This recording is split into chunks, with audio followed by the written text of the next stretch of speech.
Hey guys, this is Scott with Daybreak Fellowship, and I wanted to um, make just a short video, or hope it's a short video, kind of just giving you some insight. I've had several people ask, where do you get your information? Where do you look? Can you help us um, find where to look for information? So I just want to kind of just give you, I've got a couple of my resources laying here or sitting on my desk. I took off the bookshelf, and maybe this will help you understand where I get my information from, or maybe you desire to look for some things yourself. And the reason I'm doing this is because, and this has been on my mind for a while, for a long time, is the word culture. What we tend to do, or what many uh, believers tend to do, and when I say believers, I'm talking about Christian believers, um, is here in America, we want to Americanize Jesus. And we want to remove the Hebraic culture from the scriptures, and we want to add American culture into the scriptures. Like, I live in Tennessee, and was years ago teaching on the book of Revelation and teaching it from a Hebraic perspective. And one of the students in the room made the comment that she was going to go hide at her papa's house when Jesus returned. Well, the thing is that Jesus is not returning to Tennessee. Jesus is not returning or coming to the United States of America. The Bible tells us that when he returns, he will come, and his feet will touch the Mount of Olives, and he will be returning to Jerusalem. Now, when he arrives, the believers, the true believers in Yeshua or Jesus, will rise up to meet him in the air, and we will go with him to Jerusalem. You see behind me two diagrams. One of those diagrams is a temple diagram during the time of Jesus. The other diagram is Jerusalem at the time of Jesus. And if you look at this one, this one here, you're going to notice that the temple is right over there, and facing this direction is the Mount of Olives. So he'll land there in that area, and battle will be fought in Jerusalem, or in Israel. But that's not what I want to talk about. But that's just one of the understandings a lot of times in people's mind. But we cannot. I just want to say this again. We cannot truly draw the richness out of the scriptures if we remove Hebraic culture. Just share you a couple of things that I use in research and studying things out that I have found very useful in studying, especially for this season that we're fixing to come into. We were fixing at the time of this video. We're fixing to enter in a week, uh, or a little over a week. We will be entering into the Passover season. And one of the books that I have used and received a lot of information is the complete works of Josephus. Josephus, a historian. Um, the thing about Josephus is you're going to read about Pilate in a couple of places in the works of Josephus. You're going to read about the temple, some things in the temple in the works of Josephus. You're going to um, get some understanding on, since we're in this Passover, coming into this Passover season, on how Pilate felt about the Jewish people, and how the Jewish people felt about Pilate. You're going to find out some stuff that I will be actually teaching this upcoming Sabbath. Uh, regarding Pilate and Caiaphas and just that type of thing. Very, very interesting, very informative book. And many of you who study um, uh, the Bible and Scriptures, you probably already have this book somewhere in your library. Another one, uh, the Works of Philo.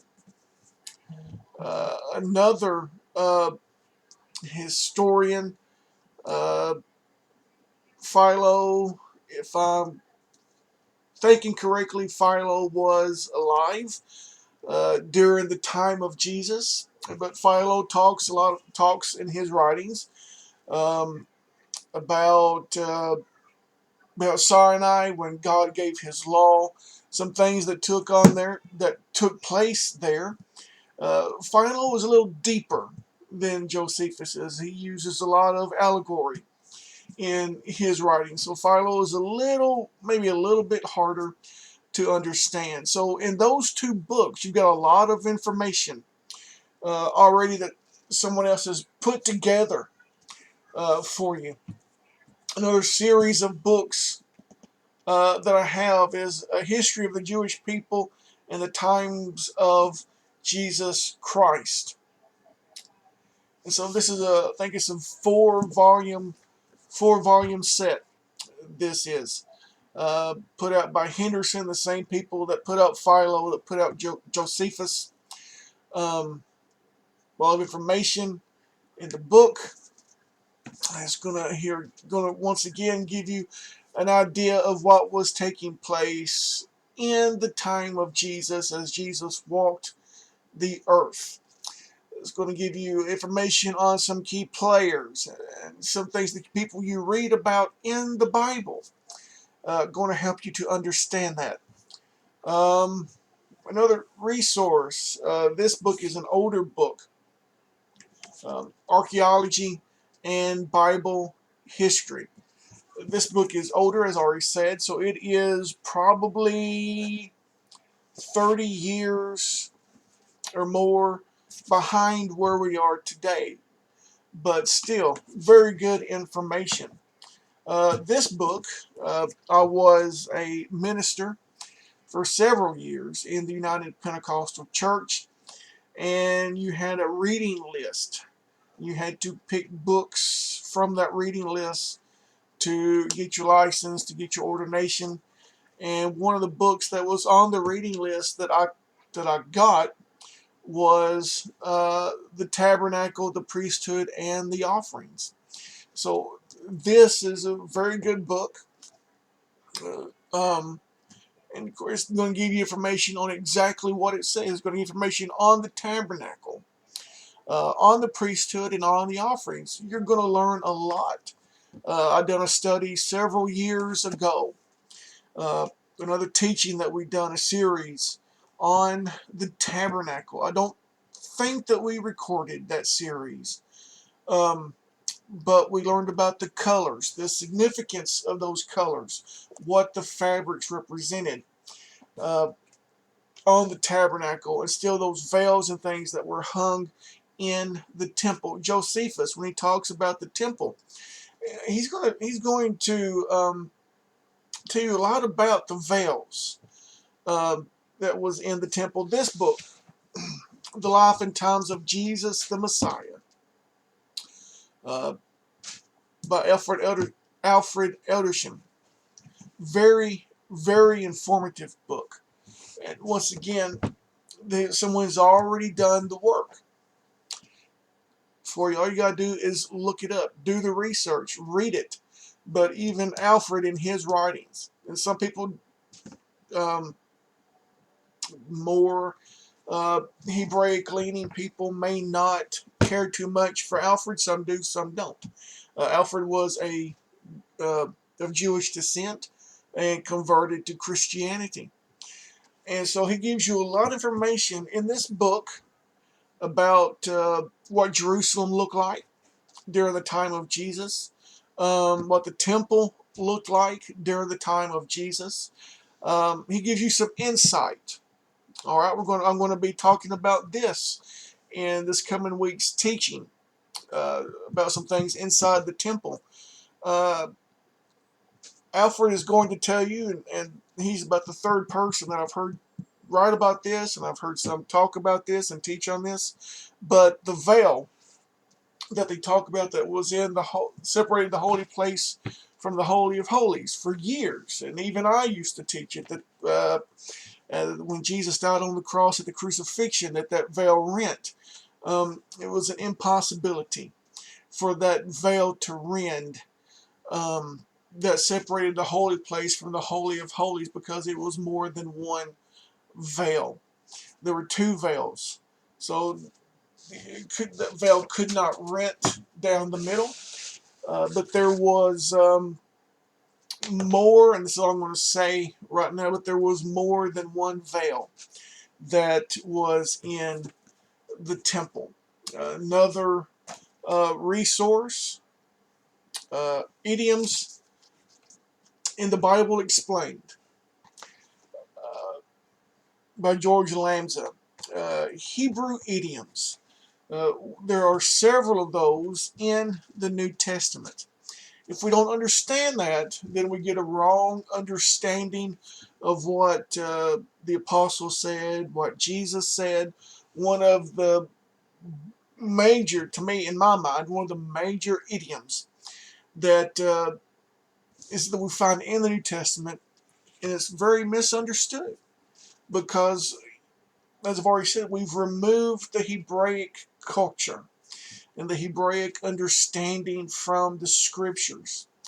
But where Jesus, Yeshua says, think not that I have come to destroy the law of the prophets. I've not come to destroy, but to fulfill. And so modern Christianity says that he done away with the law. That's not what he said.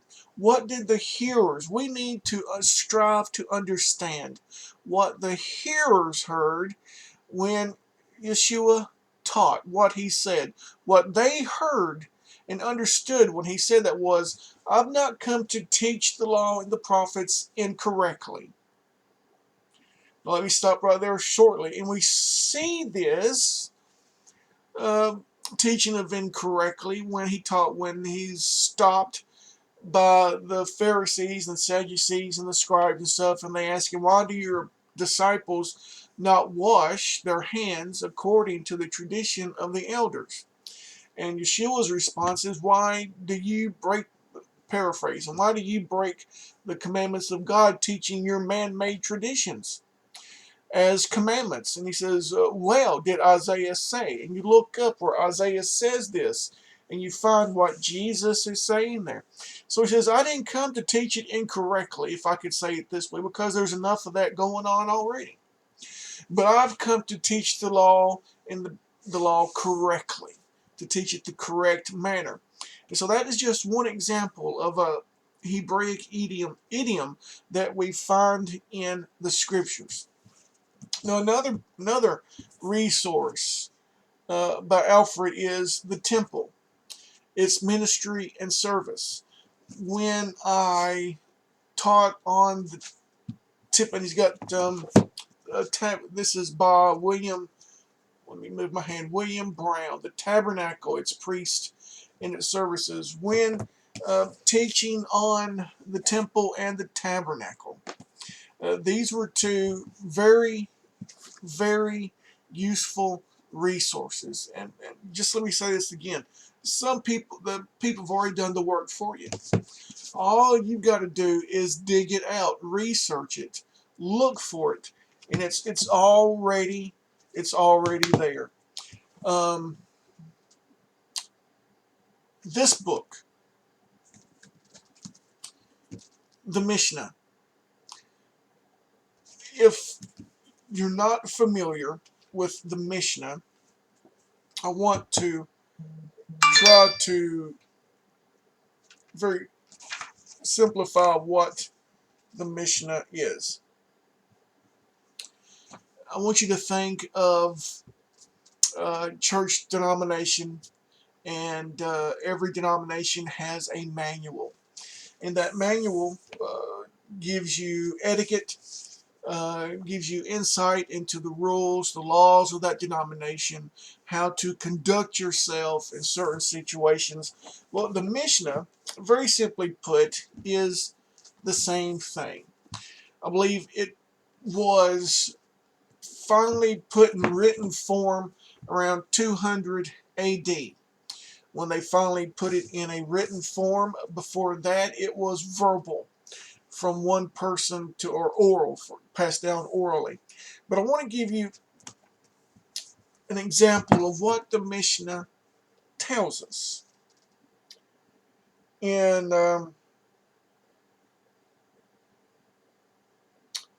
speaking of a capital case, it says in capital cases, but capital cases must begin with reason for acquittal and may not begin with reasons for conviction. So a case that would result in the death penalty, the trial was heard, the case was heard, hoping to be able to acquit the person and not to convict a person. Capital cases, a verdict of acquittal may be reached on the same day. You hear the trial, you hear there's not enough evidence to convict. A verdict of innocent is placed the same day, but a verdict of conviction not until the following day. Therefore, trials may not be held on the eve of a Sabbath or on the eve of a festival day.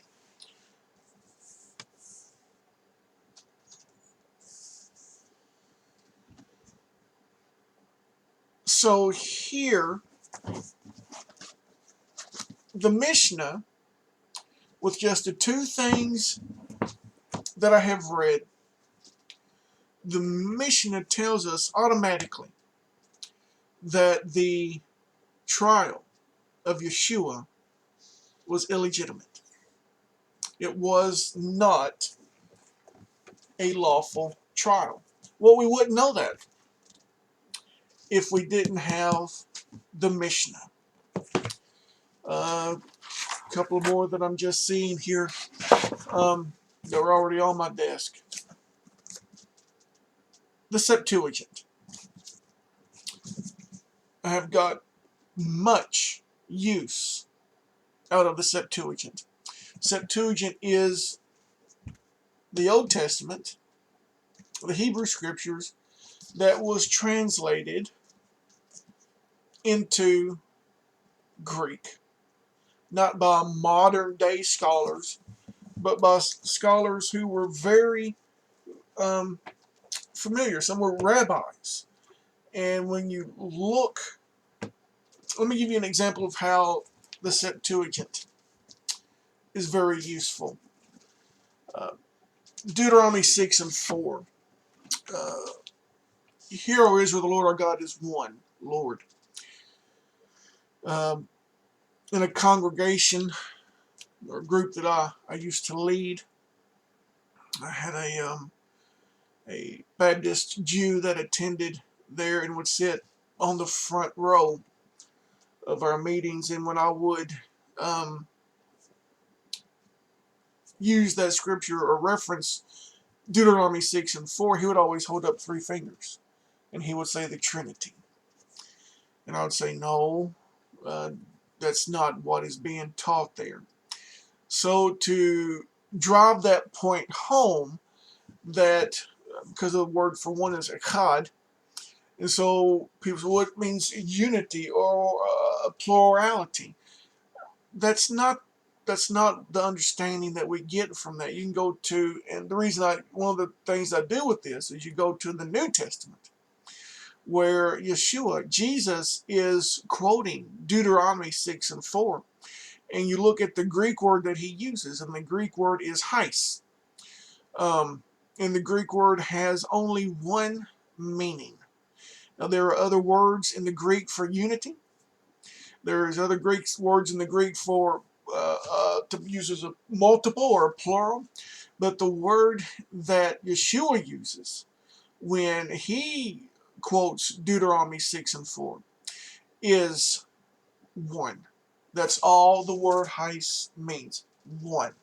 So I go to the Septuagint and I look to see how the rabbis, when they got to Deuteronomy 6 and 4, what Greek word did they place in there for one? Because in this is going to let us know what the rabbi's understanding of Deuteronomy 6 and 4 was. Because remember, there are other words for a plurality or a unity in the Greek.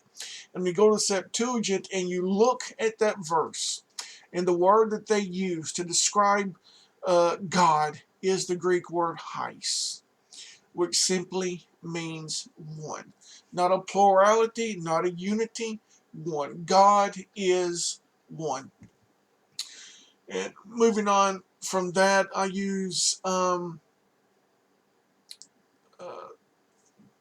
two main uh, dictionaries when studying words. Now, these are some of the best ones that I have come across.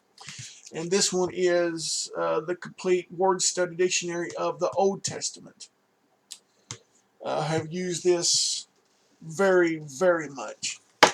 And then the second one is the Complete Word Study of the New Testament. And I have used this one very, very much. Another one would be when I took my course for Greek. This is the one that the teacher uh, required you to use a critical lexiconic concordance to the Greek and English New Testament. I've had this one for many, many years. And it takes the Greek words and tells you what they mean and gives you definitions. Then that one even goes and tells you what scriptures that the definition and those words are used in. I use several different Bible versions. The King James would be my staple. That's the one that I use a lot of times. Right now I'm using the Christian Standard Bible is what I'm using. I use the Aramaic English New Testament. I use the English Standard Version. I use the Revised Standard Version. There is the Modern English Version. Um, just I use the Complete Jewish Bible. Um, I use also the Brown, Driver, and Briggs Hebrew and English lexicon. I use Thayer's lexicon in studying. And I have a program on my computer with many, many Bibles and many other reference sources. I have got two humongous bookcases that is filled with books and has books stacked on top of books, and where the work has already been done. Already been done. All I have to do is find it, dig it out, and share it. But I guess my point is we need to maintain the culture of the Bible. We need not maintain it, but we need to keep that in there so that we have a more correct or a better understanding of the prophets. If you look, let's see if I can turn this direction and get out of your way. But there is here a diagram. That is the chamber of the hewn stone. Another reference to the Mishna is the Mishnah tells you that that room, that chamber was shaped the way it was and that it was set up that way for a purpose. Yeshua was taken to that chamber of hewn stone. Above that picture is just a simple diagram of Herod's temple. That I think it's just a diagram of the structure itself. But you probably can't see it from where you're at. We'll look at that another time. But there is a vine that hangs above the door at that temple that was placed there. It wasn't supposed to be there, but Herod put that there. And so Yeshua, Jesus says some things and references that vine hanging on above that temple door. So there's a lot of things, a lot of richness. I'll say it once again as I get ready to close. There's a lot of richness that we miss when we remove the culture out of the Bible. It wasn't set in an American culture. It wasn't set in a Chinese culture. Their thinking was different. They worked on an honor and shame type of culture. If you look at America, we do not work on an honor and shame culture to this day. Those cultures that are over there in the Middle East and Asia area, they still work on that same culture and that same understanding of honor and shame. But I just wanted to make this video, and there's many other resources that I use in studying and researching and preparing teachings. And there are times that I may misspeak. And usually I come back and correct those misspeakings if I catch them. It's not a purposeful misspeaking, but I think it's important that we understand what was taking place. I had a pastor several years ago of mainline Christianity make the comment to me as I was sitting in his office. He said, "Why should we even care anything about Passover? Why should we study Passover?" And my wife was in there also, and she said, "Why would we not? Why would we not want to understand Passover? That was the season that our Savior was crucified on a cross." Which, if you look at Vine's, I think it's Vine's expository dictionary. I don't have it at the house. It's on my desk at work. But he's going to talk to you. He's going to write about that symbol of the cross, which will give you a little bit more insight as to why, just what kind of offering in the Roman mind that Yeshua was. He wasn't an offering for a sin sacrifice, but he was an offering of pagan deity as far as the Romans were concerned. And we don't understand that in our culture. But when we go back and begin to research and to dig out the culture of that time, we get a little bit more understanding of why some things took place, how some things took place. And you see actually how God was working those things. And ending with this, I was talking to a person today about the night that Jesus had his last supper with the disciples. And he's talking about someone of them will betray him. And one of the disciples asked, "Well, who is it?" They all asked, "Is it me? Is it me?"